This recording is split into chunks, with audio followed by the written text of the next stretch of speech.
Okay, so I'm having problems getting that portion of the brake friction plate off. It just does not look like there is enough clearance to get it out, so I'm going to go and do some research and see what's going on.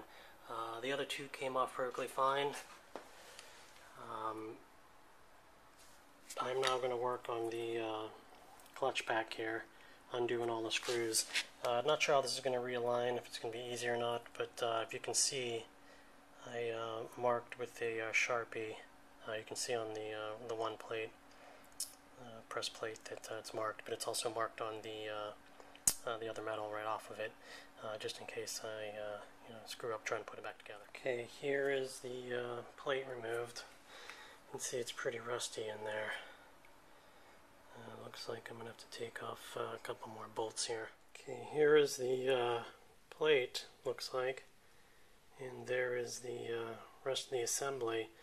Now what's interesting is, I don't know if you can see this or not, but it looks like this whole thing, oh yeah,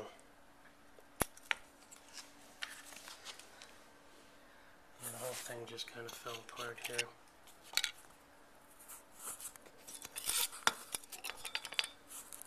There still looks to be some here, but it's just completely rusted through, and it's completely rusted through, and yeah, the back plate, yeah, you can see where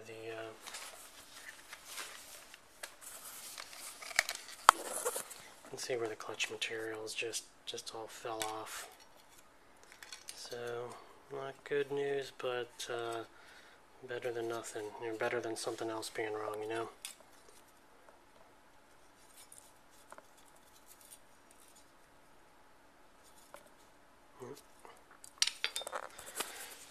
So there are the parts right there. We'll see what I get in. One thing that I have been doing is, you can see with the various parts, I've been putting the nuts and bolts and everything to keep everything in order on how I removed it.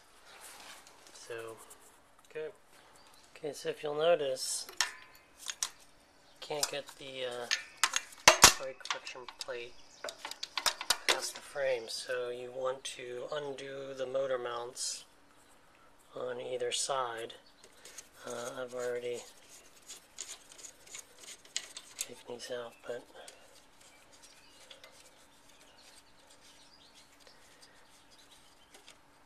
there's two bolts on each side. One side there, one side in there. And you just want to lift up the engine until it's clear. And that's it. So here are the new friction plates. And everything just goes back together the way you took it off. So I'm going to go ahead and start putting everything back together. So here's the new versus the old. New on the left, old on the right.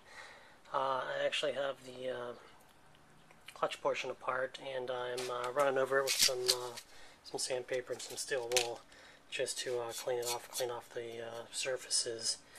The brake friction plate's been mounted back on, so it's looking good, and see you in a little bit. So here it is all put together. I just loosely put the screws in, didn't tighten them. What I'm going to do is, to make sure everything's aligned before I screw it down, is put it onto the pulley there, or the shaft, and spin it around and hand tighten one pretty good, pull it back off, and then screw it down, because there's a whole bunch of pieces down in that shaft and they all have to line up, and you could maybe eye it, but you know, what are the odds you're going to get it right? Okay, so I will see you in a second after I have it on. One important thing is make sure those keys that you put away,